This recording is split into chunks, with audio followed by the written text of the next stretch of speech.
Part 4. Moving forward. Remember, you are more than your NFT strategy. Concentrate on perfecting your craft. Put an emphasis on being a good human. Moving forward, respect your people. If at some point you decide to add comic NFTs to your product line, it is important to show respect to all the people involved with your project, your collaborators, your potential customers, and your existing fan base. What follows are some points to consider. Honor your collaborators. The backlash against NFTs in the comics world created fear. It has been fascinating and terrifying to watch. Vices like recreational drug use seem to get a pass on comic Twitter. Driving a giant SUV or ship everything in plastic? Meh. Celebrity creators who kickstart projects and never deliver? What if? But involvement with NFTs? It has the potential to get an independent creator instantly canceled in some circles. Because of this backlash, it is important to let your collaborators know as early as possible that you plan to create NFTs from your comic, preferably before they sign a contract. If you already have work-for-hire contracts with your team members, it is likely that you have the legal right to create NFTs from your comic. That said, I would argue that there is a significant difference between having the legal right and having the moral right to proceed. Be sure to touch base with everyone involved and make sure that they are okay with your NFT initiative. While it is likely that some will have questions, most professionals are likely to give you the go-ahead regardless of their personal views on NFTs. You don't go far in comics without understanding a contract is a contract. However, if anyone objects, I would find a way to exclude their contribution from the project or wait to launch a different comic NFT where the entire team is at least tolerant of your efforts. Put your team's comfort level first. As another way to honor your creative team, consider giving them comic NFT comps, especially ones with low mint numbers. For a nominal out-of-pocket expense, important for small publishers, you can provide your team with something that they can keep or resell to collectors. It goes without saying that this bonus should be over and above their normal page rates, not instead of pay, as the eventual resale price is too unpredictable to use fairly as compensation. I also propose that publishers be comfortable with creators eventually offering their original digital art as one-of-one NFTs, much like artists are permitted to sell their original art on paper. A one-of-one NFT, a single unique edition, sold at auction has the potential to generate non-trivial amounts of extra revenue for your artist. Who Owns the Comic NFT? By Gamal Hennessy, Esquire, comic book attorney and business consultant. From Initial Thoughts on NFTs from a Comic Book Attorney, first published April 11, 2021. Ownership and control over NFTs comes down to the contracts governing the underlying intellectual property and the relative leverage between the artists and publishers for any single comic. In a well-designed collaboration agreement or work-for-hire contract, there should be language concerning the ownership and disposition of original art. These clauses historically dealt with physical art, but they can be modified or interpreted to cover NFTs. Here's an example of an original art clause. As you read it, keep in mind that the owner is the publisher, the talent is the artist, and the project is the finished comic, and the services is the artwork. Here's the excerpt.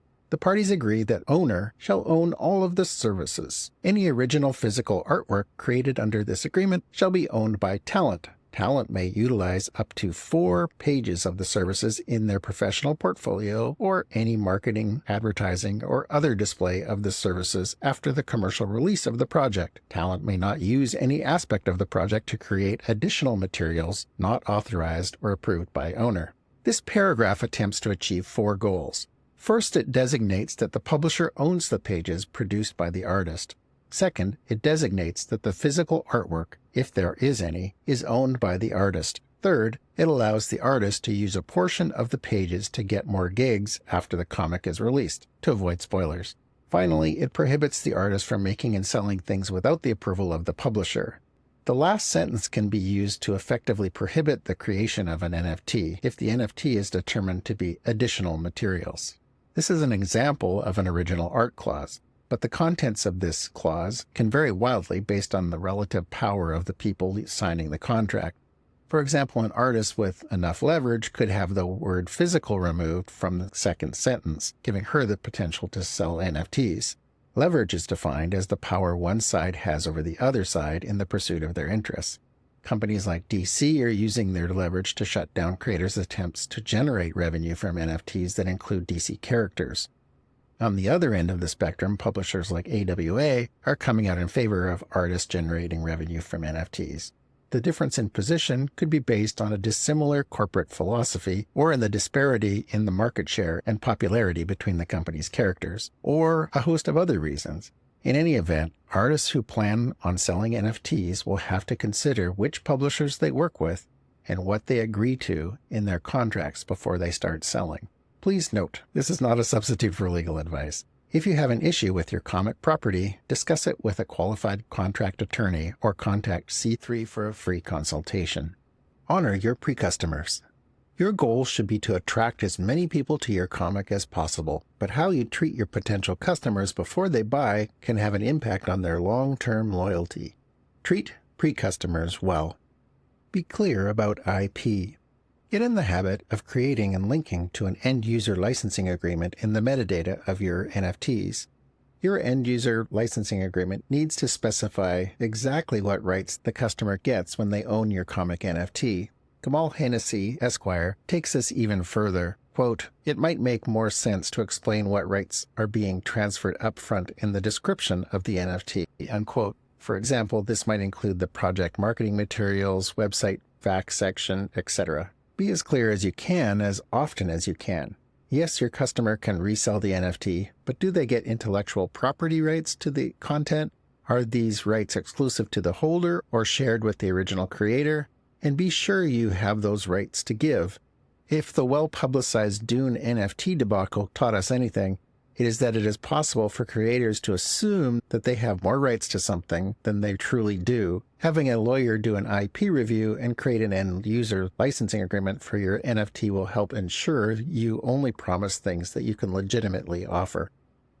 Types of Rights by Kamal Hennessy, Esquire, comic book attorney and business consultant.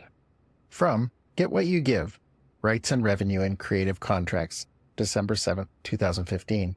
Copyright law gives the creator of an original work the right to benefit from the distribution of that work. There are various types of ways available for creators to exploit their work. Some of the major distribution methods include publishing, so print, novelization, and digital, public display, gallery displays, and public performances of some of the methods listed here, theatrical, movies whether live action or animated, television, including network, basic cable, premium cable, subscription, and pay-per-view, whether live action or animated, home video, including DVD, Blu-ray, etc., live performance, including Broadway performances and theme park performances, interactive, including console, computer, or mobile video games, merchandise, and audio, soundtracks and audio novelizations. As new forms of distribution are created, new rights are created for the artist. These rights are universal, but they can be divided or carved out by geographic area, time frame, distribution channel, language, and other factors. Please note, this is not a substitute for legal advice. If you have an issue with your comic property, discuss it with a qualified contract attorney or contact C3 for a free consultation. Be clear about going multi-chain. NFTs can exist on most modern blockchains, and you'll find that each chain attracts a slightly different audience. It is perfectly legitimate to offer your comic NFTs on multiple chains. That said, if you plan to do this, be sure potential purchasers know this in advance, especially if the products will be essentially identical. For collectors, knowing that the available supply of your comic will be multiplied across multiple platforms can be an important consideration. Do not encourage wash trading or floor sweeps. It can be tempting for established NFT communities to take actions meant to induce FOMO or artificially inflate the price of listed items in the aftermarket that they themselves own. Earlier, I mentioned a sales number for NFTs in the order of $28 billion, but this is a number that tries to exclude some dubious resales. Leaving these in, the sales total reported can be as high as $44 billion. The largest artificial source of these dubious trades is in the form of wash trading. Wash trading, basically trading with yourself to artificially simulate volume and demand, was banned in 1936 in the conventional U.S. stock market and likely will be in the NFT space soon, if it isn't already in your jurisdiction. I know many NFT creators will disagree with me, but I believe that artificially inducing your fans to sweep the floor, as in buy all the cheapest NFTs, is also a dubious practice, even if it is currently quite common. Instead, make the best comic NFT you can, and then market it using more conventional avenues. Remember, you want to create fans of your comic, not disappointed overpaying victims of NFT hype. Do not spam. Spam, the verb, not the tasty meat treat. Don't. Just don't. As soon as a potential new customer expresses interest in NFTs online or befriends an NFT fan with poor judgment, someone will invariably send them spam messages about NFT projects. Don't be that guy. Do not slide into someone's DMs to send unsolicited NFT invitations. Think long and hard before you encourage your current NFT customers to share viral, quote, and to friends, unquote, campaigns. Even if these types of campaigns were successful, they teach your future customers a very bad habit: clicking on links to get an NFT reward. This is asking for trouble training your customers to fall for phishing campaigns. Aside, if you run an NFT Discord server, encourage your members to turn off their DMs immediately. And sending spam to established NFT collectors, they will assume you are a scammer. Be kind to your new customers while they are still pre-customers. Honor your new NFT customers. As discussed, one of the key reasons for producing and selling comic NFTs is to bring new customers to your comic. However, there is a huge difference between selling one comic NFT and creating a lifelong fan of your comic. To do the latter, it's important to provide the best possible experience for your new customers. Produce quality work. Ultimately, the most important way to honor your actual customers is to ensure that they get the best possible comic from you. As a writer, this should involve having your work reviewed by a qualified editor. Similarly, bring the best possible art team that you can afford onto the project. And yes, this includes lettering. One of the greatest things about NFTs is that there are no gatekeepers. One of the worst things about NFTs is that there are no gatekeepers. It totally falls on you to ensure that any comic NFTs you produce are the best that they can be. Royalties. No more than 15%. Earlier on, I talked briefly about NFT creator royalties. Setting this royalty to 5% is common. Do not set royalties to over 15%. While technically you can set the royalty amount to a full 100%, this would be an NFT culture faux pas and relegate your comic NFT to scam status because it would make resale very difficult. But the only exception to this rule that I can think of is if you never want your comic NFT to be resold.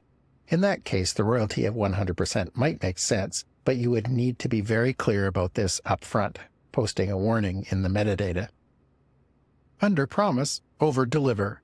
With comic NFTs, like with any business proposition, it is best to under-promise and over-deliver. Follow through with any features you offer, or be transparent that you won't meet your goal and offer refunds. You should adhere to a firm, no rug pulls philosophy for your comic NFT. Unlike one-off NFT projects, your goal is to encourage your fan base to buy more issues of your comic NFT over the long term, just like they would a print comic. This will not happen if you do not meet initial expectations. Customer service. For comic NFTs to grow long-term, they will eventually have to become so easy to use and purchase that virtually no one will have questions about how to get involved. We are nowhere near there yet. Part of the reason for this is a lack of department store-level customer service. While most projects have a user support area on Discord, that support is all too often delivered by OG moderators with an online eye roll or sarcasm attached. I recently heard an NFT creator justify this behavior with, "They don't work for you." But in reality, if you are offering true customer service, the client for that support is the end user. You need to offer a safe place to answer those, quote, stupid, unquote, questions where the customer won't feel judged. Similarly, strive for timely response to all questions. You may need to recruit several volunteer moderators to handle this task because the NFT marketplace is a 24/7 reality. Honor your existing customers. With all I've outlined, I hope I've convinced you that NFTs shouldn't be as controversial as they currently are. However, I know that I won't have convinced everyone. Likewise, as an independent comic creator/publisher, you will not convince all of your existing fans that NFTs are awesome. I'd be very, very surprised if you didn't lose some of your existing fans once they discover you are creating and selling NFTs. You need to be comfortable with that.